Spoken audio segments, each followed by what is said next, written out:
বুঝতে পারেন।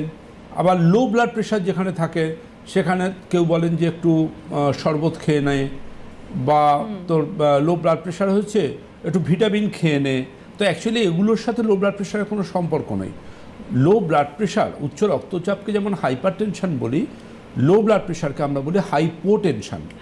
হাইপোটেনশন। তো এইটার ক্ষেত্রে যেটা অন্যতম ম্যাটার থাকে যে পেশেন্ট কিন্তু আমি যেটা বলছি, পেশেন্ট কিন্তু সব থেকে বড় ডাক্তারবাবু, তিনি কিন্তু সিগন্যাল দেবেন। অনেক ক্ষেত্রে লক্ষ্য করে দেখবেন তিনি বসে আছেন, আচমকা হুট করে উঠে দাঁড়ালেন, সাথে সাথে তিনি চোখে একটা অন্ধকার দেখলেন। This is the sign of low blood pressure. Patient নিজে বুঝতে পারবেন, নিজে বলবেন আমি উঠে দাঁড়ালে চোখে একটু অন্ধকার দেখে মাথাটা কেমন চক্কর দিয়ে উঠলো। এটা কিন্তু লো প্রেশারের একটা অন্যতম একটা ক্রাইটেরিয়া।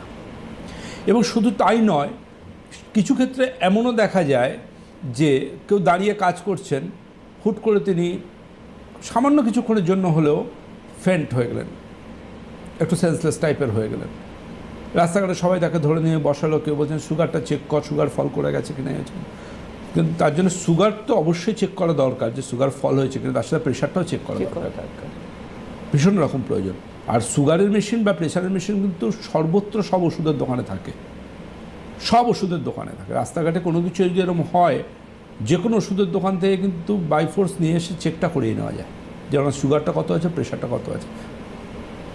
সেই মতো, কারণ সুগার ধরুন তার ফল করেনি, অথচ তার ফেন্ট হয়ে যাওয়া অবস্থায় তার মুখে যদি এবার জিনিস চিনি মিষ্টি সব খাওয়ানো হয়, তাতে আরও সমস্যা হতে পারে। কেউ আছেন?